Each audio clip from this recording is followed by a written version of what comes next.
us a status update on your 4 other week 1 offensive line starters and also Joe Mixon? Yes. So a couple guys, still we'll see how they go throughout the week. We'll hold them out today. Some of them will just do individuals today. So Jonah won't do the team periods today, and Mixon won't either. But again, we're encouraged by their progress, and we'll see where they're at tomorrow. Same with Bobby Hart. Who's you asked me about Xavier? We brought back to practice. Sam Hubbard we brought back yesterday.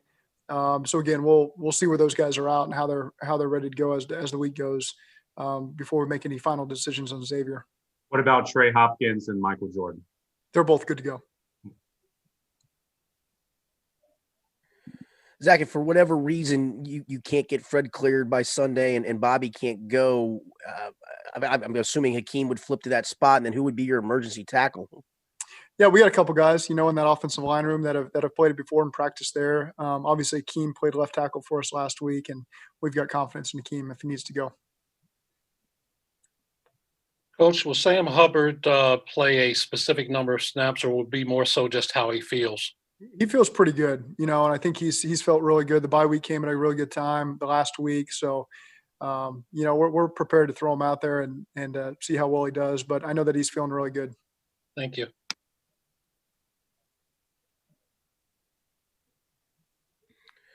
Obviously, the offensive line is kind of in flux because of the COVID situation and Bobby's situation, all that. But how much do you look at this moving forward, maybe game to game, series to series, where if there's a couple of missed assignments, you can plug and play guys because you've seen some of them play? Or how much of it is you want to kind of settle back on 5 guys as much as possible? I think you always want the continuity, and you always want those guys playing next to each other because there's some verbal and some nonverbal stuff they feel from one another. But we've got a lot of guys that have been in this program for a long time now. They understand the expectations, and they've gotten enough reps to where we don't feel cautious throwing things at them. They're prepared to play if they need to. Coach, how much does having played Baltimore help Joe Burrow facing the Pittsburgh Steelers with their blitz package? Or are they so different from a philosophy standpoint or schematic standpoint that it's really not that big an issue? I think at the end of the day, they're a really good defense, and we've played a couple of those. Indy, Philly had a great front. Philly's got one of the best fronts in the NFL, and certainly Baltimore is one of the better defenses we face. So, of course, we've played some really good defenses. So our guys are ready to handle anything. We know Pittsburgh's a good team. We got a lot of respect for them, but our guys are ready to go. It feels like what kind of role do you anticipate having for Quentin Spain? Coming up this week, and how challenging has it been sifting through all the new pieces, even beyond the injuries at the guard position? We just established a plan, and one not necessarily that we'll share with everybody, but we feel like Quentin has picked it up very quickly, and so he'll be able to help us in some way, shape, or form. And but again, we like where he's at. Just really after however many days he's been here, 10 days, 11 days here, he's got a high football IQ, and he's done a good job picking it all up. Go ahead, Charlie. I was also going to ask about Quentin Spain. He's already been here for a bit, but 2 weeks ago, why did you sign him? What was the reason for bringing him in the building? He's got a lot of experience in this league. He did a nice job in Buffalo, and so again, anytime we can add quality players to our roster, we'll go ahead and make those additions. How's Finney adapting to what you guys are doing offensively, Coach? He's been good. We haven't been around him that much. Obviously, he didn't play in that game. He wasn't here yet. And then we had the bye week. So he couldn't be in the building for those 4 days. And then we didn't have the players in on Monday. So from what I've been around him, I like him. He's a football guy. He's got a great understanding. He's got good experience in Pittsburgh and Seattle. But I can't stand here and say that I have a great grasp on him yet when he hasn't really taken any reps. Zach, how much can you teach a quarterback to use cadence as a weapon? And is that so, or is that something that kind of some guys just kind of have to have their own improvisational feel for? It's a little bit of both. It's something you do spend a lot of time talking about, showing examples, and then it's in some ways it's up to those guys to make it their own. Sometimes they have a better feel for what cadences they use than you do. You usually hear it on the TV copies, what they ended up using during the game, and you hear it at practice, obviously. But I think that Joe is one of those guys who's really done a nice job of it, and use that as a weapon for us. As you've seen, we've gotten not as many free plays as we feel like we should have gotten, with the shots down the field. Some of them were blown dead, but he's done a nice job using that as a weapon so far. Coach, can you give us a little overview of Big Ben and their offensive stars and also their defense? Yeah, they're always an explosive offense. They got good backs, good physical linemen. Ben's one of the best in the league, and then they're really doing a good job using these tight ends and these receivers that they got. They're all playmakers. You see all of them show up, have explosive plays when they're matched up one-on-one.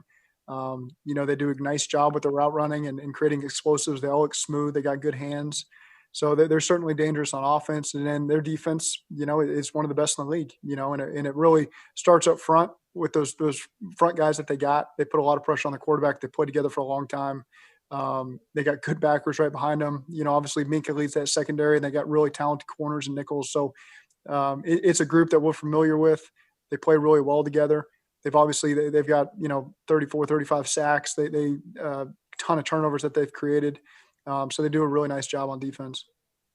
Their defensive coordinator, Coach Butler's been around for a long time, and a lot of those players have been with him for a long time. In this year of COVID, how advantageous do you think that is? Is that a factor in why they're playing so well, just how familiar they are with each other and the scheme and everything involved? It appears that way. You don't see mistakes on tape. Some defenses you play and you can tell where there's miscommunication errors and just flat out busts, but you don't see that on tape against these guys. They do a good job playing all 11 guys together.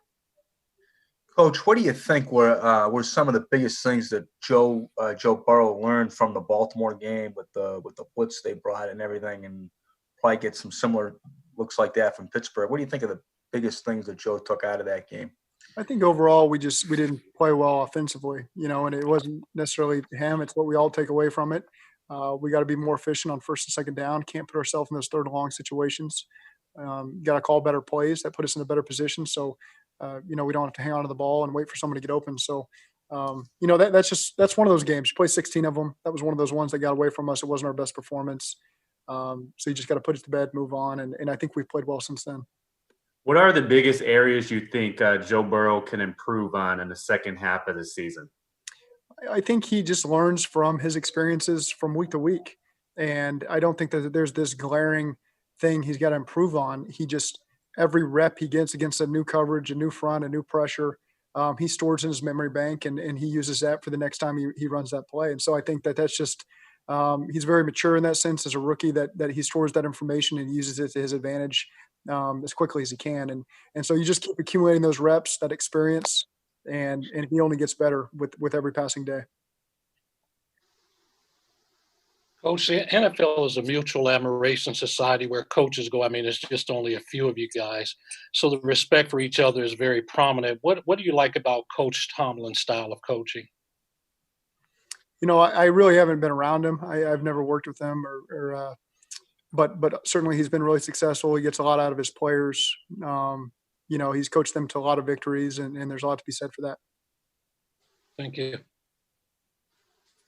Zach, do you have an update on whether the DBs will be back, and what's it like when not everybody can participate in person, when you have some virtual and some there?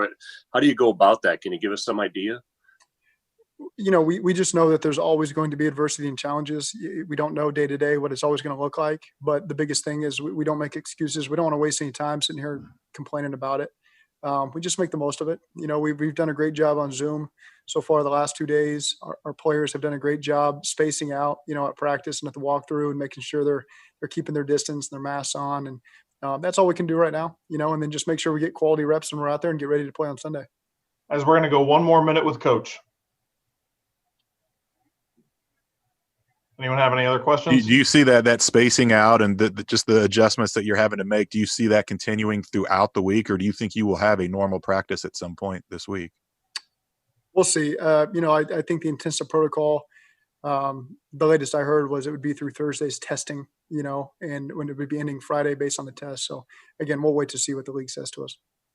Coach, what about the entire offense when you've had a time now to take a look at it? What are you doing best? What do you need to do better? I think we've been improving in our protection. That was one of the issues early in the season for a lot of different reasons. Like I've always said, it's not always the offensive line. It's all 11 of those guys doing their responsibility a little bit better. I think that has really improved these last couple of weeks. And so, again, that's an area of improvement. I think we've been more efficient. when we've been in the red zone these last couple of weeks, and we just going to continue to improve every time we get an opportunity.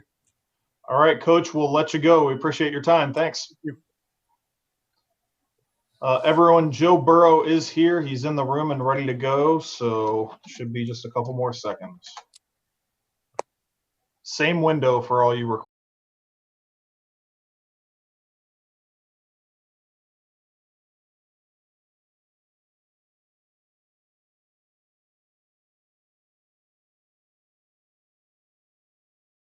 Yep.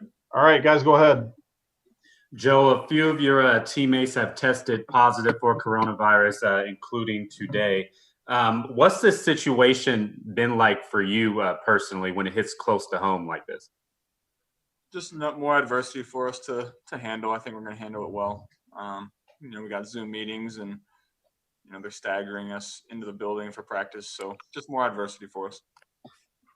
Does it affect your preparation during the week? Nope, not at all. With Ben Roethlisberger being an Ohio guy, went to Miami, was he a quarterback that you watched growing up, maybe even emulated or admired? Yeah, he's one of a handful that, I always enjoyed watching and thought he was, it feels like he's always in control of what's going on. It feels like he's never rushed and he sees the field. So, I always enjoyed watching him growing up. Joe, you have a great ability to learn from things and then not make the same mistake twice. How beneficial is it that you played Baltimore in facing this Pittsburgh defense? Are they so different schematically that it really doesn't mean a hill of beans? They're very different schematically. They both bring a lot of pressure. That's the one similarity. So, I'm sure they're gonna, watch that game and think they can heat me up and, expect me to make some mistakes when I get pressured. But, that's something that I just can't do. And, I'm looking forward to this game. You've played very well since that Baltimore game. Anything that you took from the Baltimore game that you can maybe use for this week against that probably a club that's going to, like you said, probably try to heat you up? Is there anything you took from that game? Just get the ball out of my hands fast. Don't try to make a big play on every snap. Just execute the offense the way it's supposed to be executed, and the points will come and the wins will come. This week, Roethlisberger isn't practicing because of contract tracing. Do you have a plan on how you would go about your week if for some reason you couldn't be in the facility for every day until Sunday? I was thinking about that over the weekend. I don't know how he or I would get the throws in that I needed. So that would be a challenge for me, figuring out a way to handle that. I'm glad I don't have to deal with it right now. Hey, Joe, has it been an advantage for you in your first year to have so few people in the stadiums as far as being able to communicate and that type of thing? It probably has. You don't really think about it too much. But there's no issue communicating on the field, that's for sure. And that's definitely an advantage for us. Where did you kind of develop your voice for your cadence and trying to draw the other team offside? You've been able to take advantage of that a number of times this year. Is there a time when you kind of felt like you figured some stuff out with that? No, I just try to make it sound like my cadence. I just try to make my cadence sound like it always does on one, on two, whatever we're going on. Just try to make it sound as similar as possible. How much have you kind of viewed that as a weapon, to where the moment you've got them to jump to try to, it's just look downfield and take shots? Yeah, it's very advantageous for the offense if you can do that as an offense, and if the O-line and the receivers hang in there and, don't get any false starts, that's a big advantage for the offense. This year is an unusual year in that regard. Usually you're on the road, so much noise, you have to go silent, snap count. Cadence isn't any factor, but on the road this year, it becomes an equal factor as at home, really, with the small crowds, right? Yes, that is correct. Joe, one of the things that you guys have done really well this year, almost perfect, fourth down conversions. What do you think the key to that success has been? I don't know. Just an extra down to get the job done.